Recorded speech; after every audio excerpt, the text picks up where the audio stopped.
안녕하세요. 둥이아빠입니다. 지난 주말 정부의 공급 대책 기다리셨을 분들 많으셨을 겁니다. 실제 둥이아빠가 운영하는 부동산에 방문하셨던 분들 중에서도 집을 사야겠는데 정부에서 곧 공급 대책을 발표한다라고 하니까 주택 매수 결정을 못하고 망설이셨던 분들도 계셨었는데요.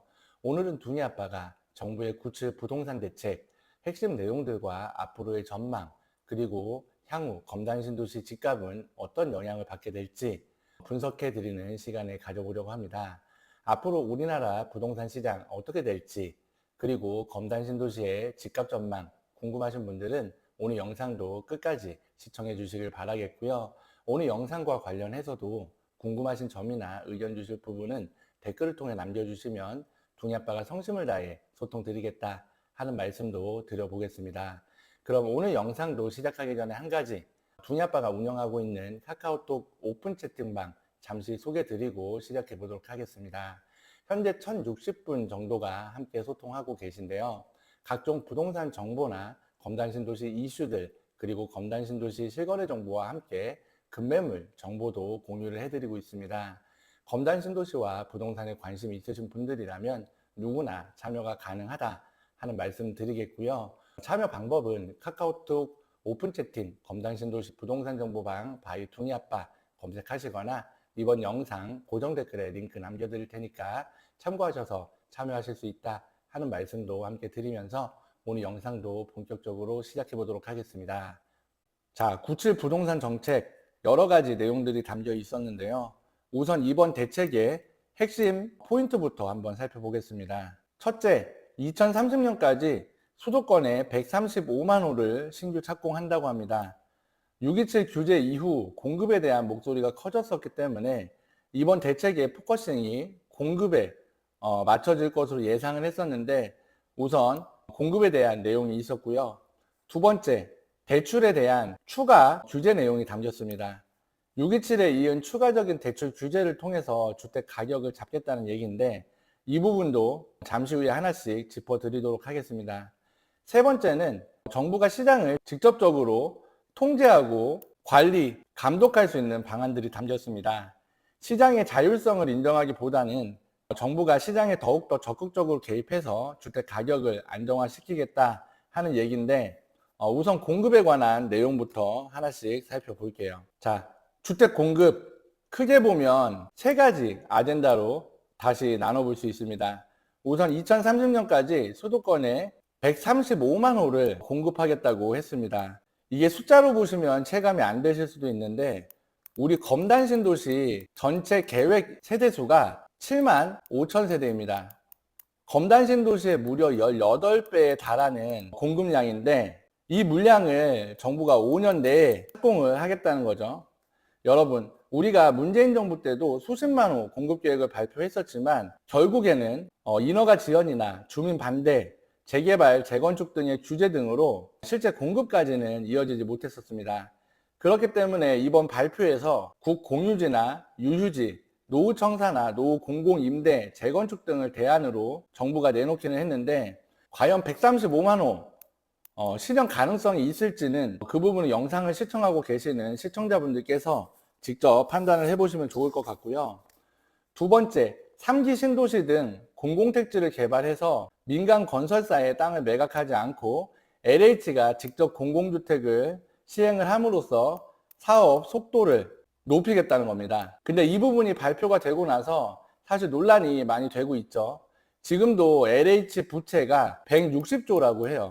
진짜 어마어마한 금액인데 거기다가 인력 부족이나 시행 경험 부족은 물론이고 안타까운 일이긴 하지만 우리 검단신도시 안단태 사태에서 봤듯이 LH 정관예우 그리고 입찰 담합이나 LH 직원들의 땅 투기 사건 같은 신뢰적인 측면에서 지금 LH가 많은 비판을 받고 있는데 과연 LH가 시행하는 아파트가 제대로 튼튼하게 잘 지어질지 이 부분도 사실 의문이긴 합니다.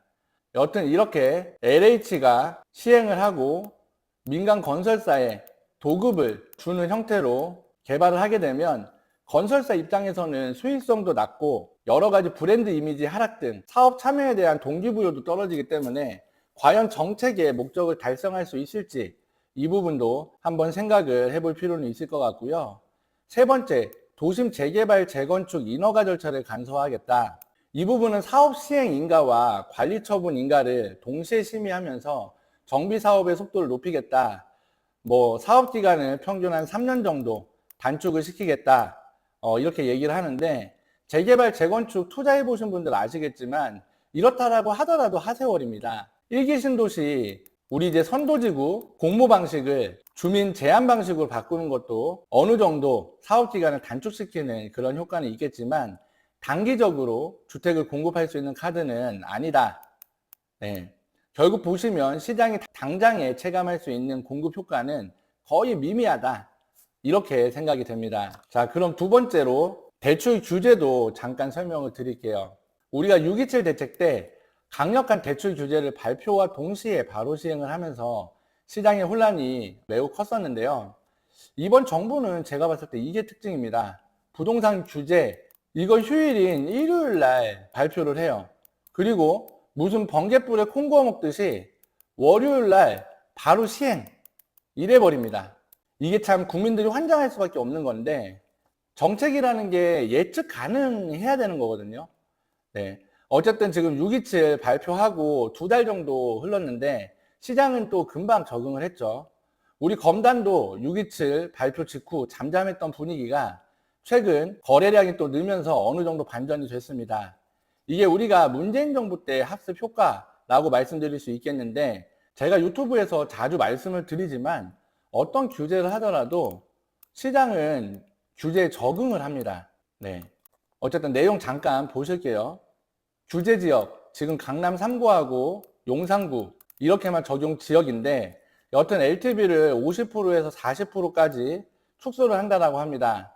근데 아시겠지만 우리가 6.27 때 수도권 규제 지역 대출 한도를 6억으로 제한을 했었죠. 예. 근데 보시면 강남 초고가 아파트들은 6억 규제 이런 거 아무 상관없습니다. 계속 신고가가 나와요. 어차피 현금 부자들 그들만의 리그인데 이거 의미가 있을까 싶고요. 아파트 가격의 양극화만 더 부추기는 그런 상황이지 않나 라고 말씀을 드려보겠습니다. 다음 1주택자 전세자금 대출 최대 2억까지 제한. 네, 이거는 둥이 아빠가 봤을 때 좀 시장에 타격이 있을 걸로 보입니다. 우리가 규제 전까지는 1주택자 전세자금 대출 한도가 서울보증보험으로 진행을 하게 되면 최대 한도가 3억이었어요. 그러니까 검단 내에서 내 집 전세 주고 전세자금 대출 받아서 조금 더 대형 평수나 역 가까운 아파트 이렇게 이제 이동이 가능했었는데 이게 이제 타격을 받게 된 거죠. 근데 이렇게 되면 지금 가뜩이나 시장에 전세 물량이 없잖아요. 단지별로 보더라도 진짜 전세 물량이 씨가 말랐습니다. 요 2, 3개월 사이에 검단 신도시 각 단지 전세가도 많이 상승을 했는데 전세 품귀 현상이 더 심화될 수밖에 없습니다. 결국 전세 가격이 더 오를 수밖에 없는 거죠. 근데 우리가 전세 가격이 오르잖아요. 그러면 이게 또 매매 가격까지 밀어 올리는 마중물 역할을 합니다. 왜냐하면 전세도 비싼데 이사 다니기도 귀찮고 이럴 바에는 그냥 하나 사지 예, 이렇게 되는 거예요. 결국 1주택자 전세자금 대출 규제가 매매 수요를 자극할 거다. 집값 상승에 불쏘시개가 될 거다. 이렇게 봅니다. 자, 세 번째, 주택 매매 임대사업자 LTV 제로. 네, 이건 이제 비아파트 문제가 진짜 심각한데, 비아파트는 지금 보증보험 가입 비율 낮춰놔가지고 임대인들 다 죽으려고 그래요. 대부분의 빌라는 KB 시세가 없기 때문에 공시지가의 126%까지 전세금 반환보증보험이 가입이 되는데, 이걸 정부에서 또 98% 수준까지 정부에서 낮추려고 추진 중입니다. 지금 전세 사기 프레임으로 보증보험 가입이 안 되면 세입자가 안 구해지는데 결국 대규모 역전세가 발생할 수밖에 없는 그런 상황인 거죠. 빌라 임대인들 자금 여력 있으신 분들 그렇게 많지 않습니다. 근데 이걸 전세금 반환 목적의 퇴거자금 대출까지 막아버린다? 지금 허그 부실률이 굉장히 심각하다라고 하잖아요. 근데 정부에서 허그의 재정 악화를 가중시키는 정책을 펴고 있다. 이렇게 말씀을 드리겠고요. 이게 다 국가가 비아파트인 빌라, 다가구, 임대료를 통제를 하면서 전세 사기 가해자, 전세 사기 피해자를 양산시키고 있다. 이렇게밖에 볼 수 없습니다. 근데 여러분, 이게 비아파트 시장이 이렇게 무너져 버리잖아요. 주거 양극화, 서민, 청년층의 주거 사다리 지금 정부가 다 없애고 있는 겁니다. 빌라도 어느 정도 가격이 올라줘야 되고 전세가도 시세에 맞게 받쳐줘야 시장이 안정이 되는 건데 결국 비아파트 시장이 망가지면서 아파트 쏠림 현상으로 아파트 가격이 더 상승할 수밖에 없다. 이렇게 정리를 해드리겠습니다. 자, 그럼 다음으로 정부 통제 및 감독 기능 강화에 대해서 말씀을 드려보겠습니다. 첫 번째, 부동산 시장 조사기구 신설. 근데 이건 지금도 사실 한국부동산원도 있고 부족함이 없거든요. 어쨌든 이런 기구를 또 하나 만든다는 거고요. 두 번째, 토지거래 허가구역 국토부 직접 지정. 이게 사실 중요한 건데 이게 이제 원래 기존에는 권한이 시도지사한테 있었어요. 시도지사. 이 시도지사한테 있던 권한을 국토부가 직접 앞으로는 개입을 하겠다는 거죠. 원래 토어제는 개발 사업을 할 때 투기를 못하게 하려고 그래서 만든 제도인데 이게 마치 규제지역 지정, 투기과열지구 이런 거 지정과 같이 주택가격 통제를 위한 지금 역할을 하고 있다 보니까 이 권한을 또 국가가 마음대로 행사할 수 있게 된다. 사실상의 아무런 견제 없이 시장을 통제할 수 있게 된다. 이렇게 볼 수 있겠죠.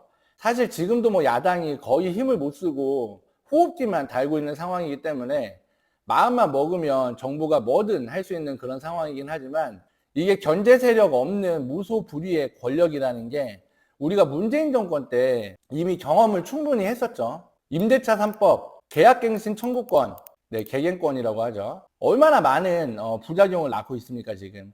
시장에 전세 물량 없는 게 사실 제가 봤을 때는 계약갱신 청구권 지분이 거의 80% 이상이다. 이렇게 말씀드려도 지나치지가 않은데 어쨌든 마무리는 해야 되니까 우리가 이제 30억 이상 초고가 주택거래에 대해서 전수점검을 하겠다. 이런 내용도 있었고요. 정리해 드리겠습니다. 결국 97 정책, 겉으로는 공급과 규제, 관리 방안을 모두 담은 종합 패키지처럼 보이지만 실제로는 이렇다 할 공급 대책이 없는 추가 규제의 대책을 발표를 했다. 안고 없는 찐빵이다. 이렇게 말씀을 드리고 싶습니다. 제가 자꾸 문재인 정부 시즌2를 말씀을 드리는데 진짜 자꾸 닮아가요. 공급 대책 없는 규제 일변도의 정책. 우리가 이미 경험했었죠. 수도권 대출 한도 규제, 규제지역 40% LTV 적용, 부동산 감독원도 문재인 정부 때도 만들려고 했었습니다.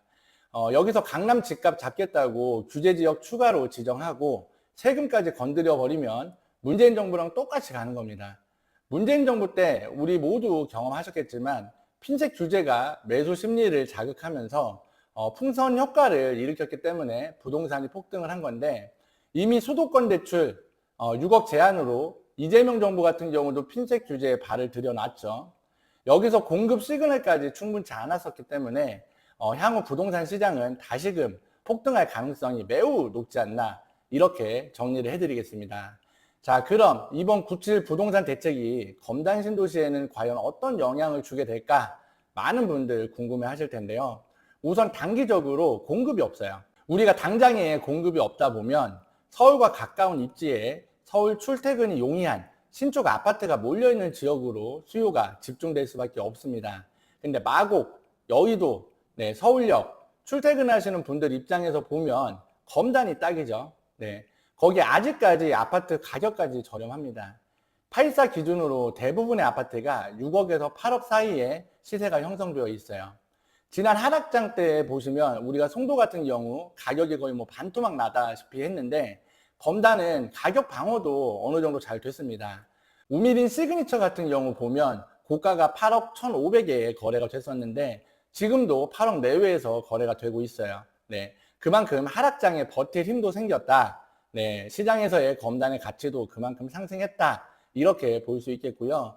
또 한 가지 아까 말씀드렸던 6억 대출 핀셋 규제 거기에 대한 풍선 효과도 곧 나타나지 않을까 생각을 해봅니다. 어차피 강남 3구, 서울 상급지는 그들만의 저사세 리그이고 수도권 외곽 10억 언더 조건의 선택지 중에서는 서울과의 접근성이나 쾌적한 생활환경, 향후 개발 발전 가능성 등을 놓고 봤을 때 3040 젊은 수요자들 사이에서 관심이 집중될 수 있는 모든 조건을 갖춘 지역이기 때문에 검단 신도시의 가치는 향후 더욱더 상승할 수밖에 없다. 이렇게 정리를 해드리겠습니다. 오늘은 동희 아빠가 정부의 97 대책 세부 내용과 부동산 시장 전망, 그리고 향후 검단신도시 부동산 가치까지 분석해 드리는 시간을 가져봤는데요. 영상을 시청하신 여러분들의 생각은 어떠신지 오늘 영상 댓글을 통해 남겨주시고요. 검단신도시 부동산에 관심 있으시거나 매수 관련 문의사항은 언제나 검단둥이아빠 부동산 위 번호로 연락 주시면 둥이아빠가 단지 추천부터 자세한 상담까지 성심을 다해 도와드리겠다 하는 말씀도 함께 드리겠습니다. 그럼 오늘 영상도 많은 분들께 유익한 영상이길 바라면서 다음 영상에서 다시 인사드릴게요. 오늘도 긴 영상 시청해 주셔서 감사합니다.